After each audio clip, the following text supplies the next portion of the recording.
Aujourd'hui, on va tenter une curiosité, une bouteille que j'ai acquise il y a pas si longtemps que ça, mais qui a déjà un très certain âge, puisqu'il s'agit d'un morceau de la pièce sous le bois 1977, donc quelques cheveux gris, et le propriétaire récoltant s'appelle Robert Ampeau.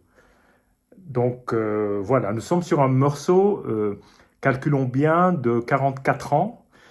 Donc c'est un morceau qui a largement, a priori, dépassé son apogée, ce que je suppose. Et alors la première surprise, ça a été la couleur.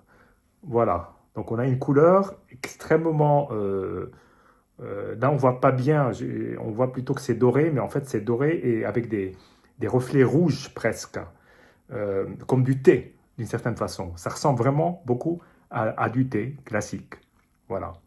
Et donc, je l'ai carafé parce que le bouchon, en fait, est tombé. Et du coup, voilà, j'ai pas eu d'autre choix que de la carafer.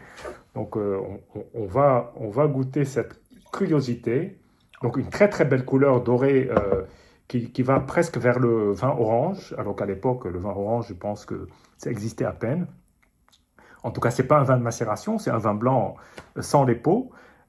Mais on aurait cru qu'il a macéré dans la peau, c'est quand même sympa, 44 ans plus tard. Voilà, ce grand homme.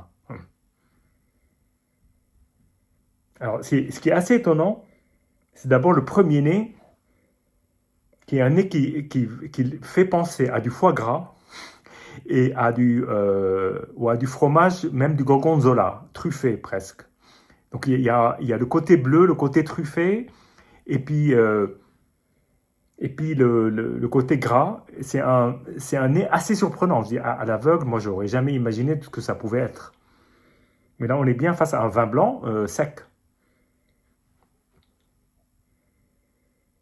Et même, ça va vers le parmesan, ce côté fromage. Voilà. Mais en tout cas, très sympa. Très, très sympa. Presque fleuri aussi, comme la fleur de fromage qui entoure une tome.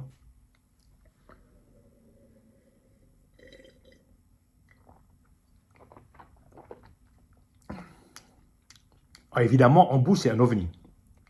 D'abord, c'est un vin extrêmement plaisant. Donc, c'est pas un vin on se dit, oula, c'est imbuvable, c'est trop vieux, trop plein de défauts. Non, en fait, c'est un vin d'une autre catégorie. C'est presque une nouvelle boisson qui est bien grasse en fin de bouche, mais qui est très sec en attaque. Il y a cette espèce de combat entre le fond de bouche et l'attaque. Et finalement, c'est c'est assez ample, c'est très précis et ça dit ce que ça veut dire. C'est-à-dire que c'est pas un vin qui se cherche, c'est un vin qui a une vraie identité.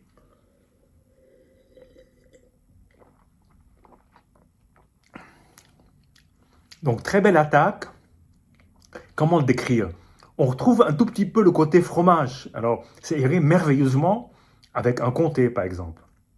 Un vieux comté ou un laïol, ou voilà, les fromages du Cantal aussi.